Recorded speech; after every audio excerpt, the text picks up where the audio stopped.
हरे कृष्णा यारे देखता है करे कृष्ण उपदेश। जिसे भी देखे उसे कृष्ण के बारे में बताइए। देखिए हमें कर्म तो करना ही है, चाहे वह भौतिक करे या आध्यात्मिक, तो क्यों ना इस मनुष्य जीवन को हम सफल बनाएं।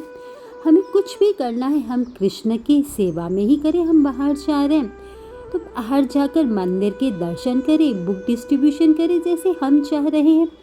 यदि आपको कुछ मूवी देखने का मन है तो आध्यात्मिक मूवीज देखिए, शील प्रभुपाद की मूवीज देखिए, महाअवतार नरसिंह जो अभी आई उसे देखिए। म्यूजिक सुनने का मन है तो बिल्कुल म्यूजिक सुने, कृष्ण भजन सुने। आँखों को कुछ अच्छा देखने का मन है तो भगवान के सुंदर सुंदर अर्चा वगैरह श्री राधा श्याम सुंदर राधा माधव के दर्शन करवाइए। देखिए अम्बरीश महाराज ने अपनी सारी इंद्रियों को भगवान कृष्ण की सेवा में लगाया। उसी प्रकार से हमारे पास जो कुछ भी है उससे हम देखिए कृष्ण की सेवा में लगाइए। मोबाइल है तो मोबाइल का प्रयोग हमें भक्तों से बात करने के लिए या म्यूजिक हर समय करें। भगवान श्री कृष्ण का सिमरन करें। भगवान श्री कृष्ण भगवत गीता में कहते भी हैं कि अंत काल में जो मेरा सिमरन करते हुए शरीर त्यागता है वह तुरंत मेरे स्वभाव को प्राप्त होता है। इसमें रंच मात्र भी संदेह नहीं, तो हमें डाउट नहीं रखना। हमें हर समय भगवान श्री कृष्ण, भगवान के परम पुरुष सच्चिदानंद विग्रह श्री कृष्ण जो आनंद से पूर्ण है उनका ही सिमरन करना है हर कार्य।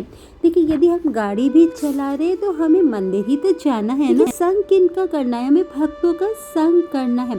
देखिए भक्ति में लगे बिना केवल समस्त कर्मों के परित्याग करने से कोई भी सुखी नहीं बन सकता, परंतु भक्ति में लगा हुआ विचारवान व्यक्ति शीघ्र ही परमेश्वर को प्राप्त कर लेता है। भगवत गीता के कर्म योग के श्लोक नंबर 7 में भगवान श्री कृष्ण कहते हैं कि जो भक्ति भाव से कर्म करते हैं, जो विशुद्ध आत्मा है और अपने मन तथा इंद्रियों को वश में रखता है, वह सभी को प्रिय होता है और सभी लोग उसे प्रिय होते हैं। ऐसा व्यक्ति कर्म करते हुए भी कभी भी नहीं बंधता है।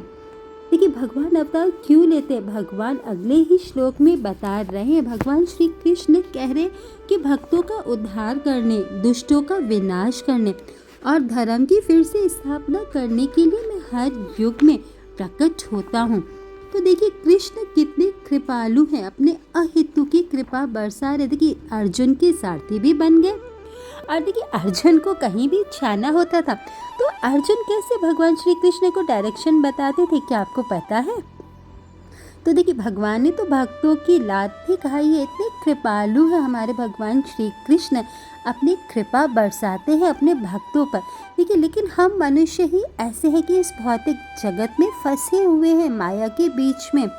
हमें यही प्रण लेना है, यही सोचना है कि हम कहीं भी जाएं, हम अपना हर कार्य भगवान श्री कृष्ण को ही समर्पित करें। अपनी इंद्रियों को, मन को वश में करना है और हर कार्य कृष्ण के और भक्तों के लिए ही करना है।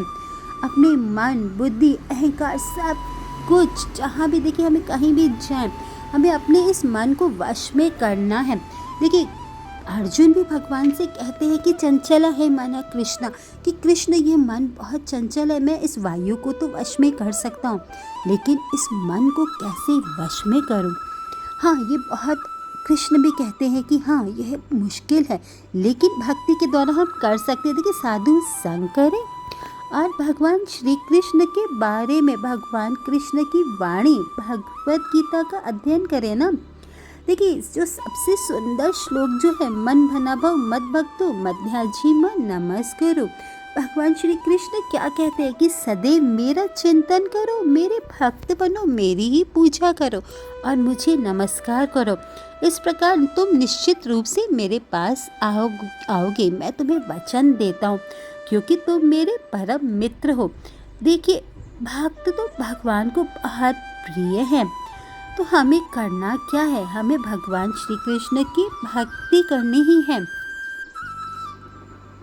कि भगवत गीता के 18वें अध्याय के 66 श्लोक में भगवान हमें क्या कहते हैं कि समस्त धर्मों का परित्याग करो, समस्त प्रकार के धर्मों का परित्याग करो और मेरी शरण में आओ, मैं समस्त पापों से तुम्हारा उद्धार करूँगा, डरो मत। हमें शरणागत होना है। केवल श्री कृष्ण के शरणागत होने से स्वतः मुक्त कर दिया जाता है। पापों से मुक्त होने के लिए कठोर प्रयास करने की कोई आवश्यकता नहीं। मनुष्य को बिना झिझक के कृष्ण की समस्त, भगवान कृष्ण देखिए समस्त जीवों की रक्षा करने का वह वचन दे रहे हैं। भगवान को हमसे कुछ भी नहीं चाहिए। जैसे भगवान श्री कृष्ण कहते पत्रम पुष्पम फलम तोयम, कि यदि कोई प्रेम तथा भक्ति के साथ मुझे पत्र, पुष्प, फल या जल प्रदान करता है तो मैं उसे स्वीकार कर लेता हूँ। तो हमारे भगवान श्री कृष्ण को केवल प्रेम, भक्ति और श्रद्धा ही चाहिए। भगवान अर्जुन से अगले श्लोक में क्या कह रहे हैं? कुंती पुत्र, तुम जो कुछ करते हो, जो कुछ खाते हो, जो कुछ अर्पित करते हो या दान देते हो और जो कुछ भी तपस्या करते हो उसे मुझे अर्पित करते हुए करो। तो हमें सब कुछ भगवान श्री कृष्ण के लिए ही करना है। भगवान कहते हैं कि मैं तो किसी से द्वेष नहीं करता हूँ, ना ही किसी के साथ पक्षपात करता हूँ। मैं सबों के लिए समभाव हूँ, किंतु जो भी भक्ति पूर्वक मेरी सेवा करता है वह मेरा मित्र है, मुझ में स्थित रहता है और मैं भी उसका मित्र हूँ। देखिए कृष्ण भक्त बहुत ही चतुर होते हैं, उन्हें पता है, और कृष्ण ने भी बहुत चतुराई से यहाँ कहा है कि वे किसी से भी द्वेष नहीं करते, किसी का पक्षपात नहीं करते, लेकिन जो कृष्ण की भक्ति सेवा करते वह कृष्ण के मित्र हैं और कृष्ण भी उन्हीं के मित्र हैं। तो यदि कृष्ण से मित्रता करना चाहते हैं तो कृष्ण की भक्ति करें, और कृष्ण की भक्ति हम बिना गुरु के शरणागत हुए नहीं कर सकते। तो गुरु के शरणागत हो जाइए। जैसे हमारे गुरु महाराज को उनके गुरुदेव श्रील प्रभुपाद ने आज्ञा दी थी कि इंजीनियर तो बहुत हैं, आप प्रचार करें। तो श्रील गुरुदेव ने देखिए बिना कुछ सोचे गुरु को भी नहीं बताया और अपना तुरंत सब कुछ एक चेक बना के श्रील प्रभुपाद को दे दिया, अपना पूरा जीवन समर्पित कर दिया। तो वैसे ही हमें यही करना है। हमें अपने गुरु श्रील प्रभुपाद की आज्ञा के अनुसार भक्ति करने का प्रयास करना है, और ये मनुष्य जीवन हमें हमारा जो लक्ष्य है कृष्ण भक्ति उसे प्राप्त करने का प्रयास करना है और भगवान के पवित्र नामों का रटन करना है। हरे कृष्ण। जय श्रील प्रभुपाद, जय गुरुदेव। श्री कृतुदास जी, आपकी पुस्तक ने जीवन बदला मेरा। अब श्री कृष्ण से प्रेम हुआ, राधा रानी से स्नेह मिला मुझे। दुनिया में भटक रहा था, अब साईं ने राह दिखाई। आप जैसे संतों और शिष्यों से श्री हरि ने मुझे मिलवाया। हरे कृष्ण कृष्ण कृष्ण हरे हरे।